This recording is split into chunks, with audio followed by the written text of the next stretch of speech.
महाराष्ट्रातील प्रत्येक बातमी सर्वात पहिल्यांदा तुमच्या मोबाईलवर पोहोचण्यासाठी द महाराष्ट्र न्यूज चॅनलला सबस्क्राईब करा.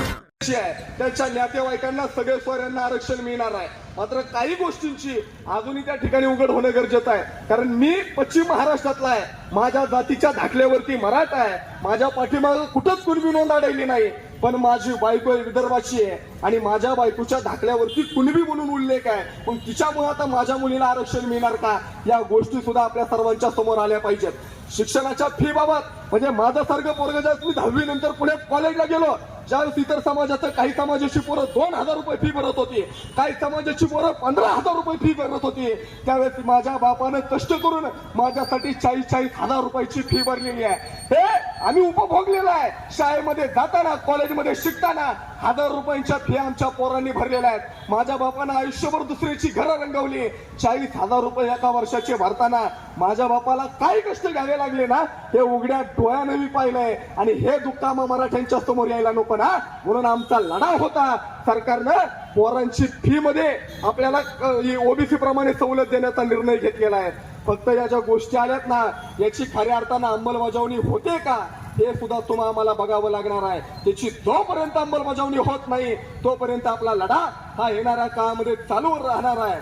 इथे ज्यावेळेस मराठा आरक्षणाचा इतिहास लिहिला जाईल, त्यावेळेस मनोज जरांगेंच्या सोबत एक पाऊल का होईना त्यांच्या सोबत चाललेल्या प्रत्येक मराठ्याचं सुवर्णाक्षरांनी त्या ठिकाणी लिहिलं जाणार आहे.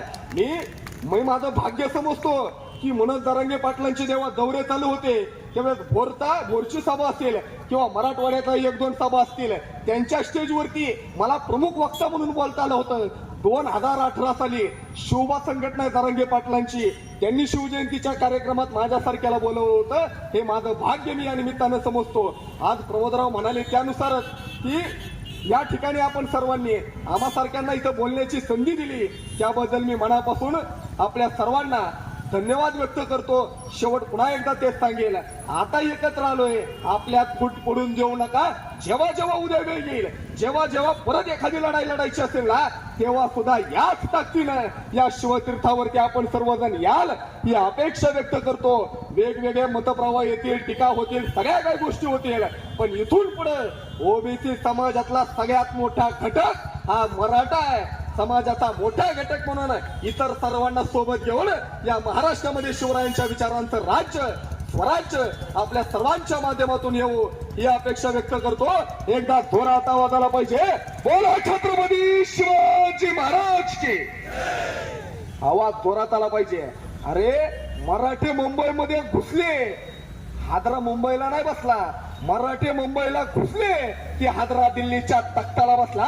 दिल्लीच्या तख्ताला हादरा देणारे मराठे आहेत. आवाज जोरात आला पाहिजे, बोलो छत्रपती शिवाजी महाराज के. आवाज एवढ्या जोरात आला पाहिजे. आंतरवली सराठीला मीटिंग चालू होती मागाशी, त्या आंतरवली सराठीपर्यंत आपला आवाज गेला पाहिजे. जरांगे पाटलांना कळलं पाहिजे, अरे पुरंदरचा मराठा सुद्धा माझ्या सोबत आहे. जोरात आवाज आला पाहिजे, छत्रपती शिवाजी महाराज की. एक मराठा, एक मराठा. उद्या यदा कदाचित जरांगे पाटलांनी परत लढाई चालू केली ना, तर आपण सर्वजण त्या ठिकाणी जायचंय याच्यासाठी जायचंय. ज्यावेळेस 10 वर्षांनी आपली पोरं आपल्याला विचारतील ना की जरांगे पाटलांचा लढा चालू असताना तुम्ही कुठं होता, आपण आपल्या लेकरांना सांगितलं पाहिजे, जरांगे पाटलांचा लढा चालू असताना आम्ही त्या काळामध्ये जरांगे पाटलांच्या खांद्याला खांदा देऊन मराठा समाजाच्या लढ्यात होतो, आम्ही घरात बसणारे नव्हतो. हे सांगण्याची ताकद सुद्धा आपल्या सर्वांच्या समोर आली पाहिजे. शेवट एक मराठा, एक मराठा. धन्यवाद. जय जिजाऊ, जय शिवराय, जय मराठा.